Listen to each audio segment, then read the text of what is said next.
right, Allison, thank you very much. All right, it's time to find out how your garden grows, and for that, of course, we bring in Derek Thomas, as we do every week about at this time. And today we are talking about soil because, as we all know, we can't grow plants or flowers without soil, can we? We can't grow plants without soil, and one of the things that we have in Washington is we have a very heavy clay soil. Many people think that clay soil, it's gotten a really bad rap. They think that it's bad. It's not. Clay is actually loaded with micronutrients that the plants need to grow. What we have to do as gardeners is unlock the clay. Okay, so what we're looking at here, this is a typical soil for Washington, This is a typical soil for Washington. What we're going to be doing, I'm putting on the gloves, and what we're going to be doing today is showing you some of the things that you can do to actually amend your clay soil so that your plants are happy. First of all, you can add sand. Sand is going to give you long-term benefits because it's going to loosen up the soil. Okay, so you can add sand to the clay.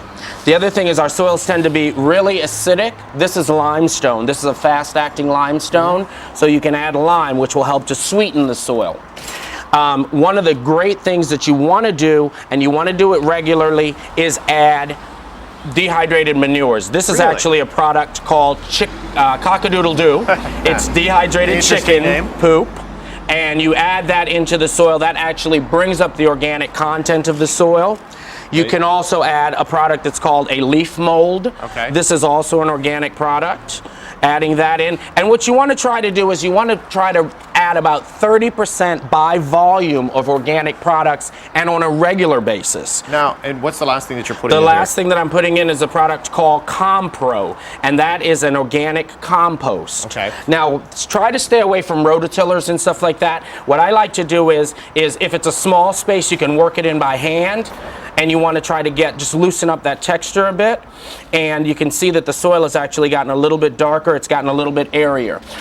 This is ideal, but at the same time, you just added in 6 different ingredients, which a lot of people might say, I really just don't want to go through that much work to do it. Is there 1 or 2 of these that maybe are better than others? The best thing, if you just want to do one thing, use just the Compro. Any commercially prepared compost is what you want to use. One of the things that you want to stay away from with our soils, never work the soil when it's wet.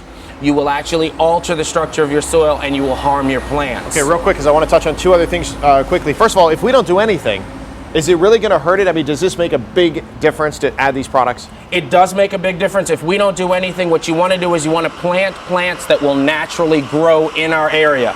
There's thyme, there's chrysanthemums, which are wonderful this time of the year. They love heavy clay soil. Any of your sages, either the vegetable ones or the ornamental ones, the grasses, any of those plants love our soil. So if you want to do absolutely nothing, stick with plants that will grow in heavy clay. All right, and real quick, Derek, before we go, is this the kind of thing we want to do now in the fall, or is this something we can do later on? Fall is the best time to prepare the soil for spring. Good deal. Get it ready so you can have a nice looking garden or flower bed or lawn all year long.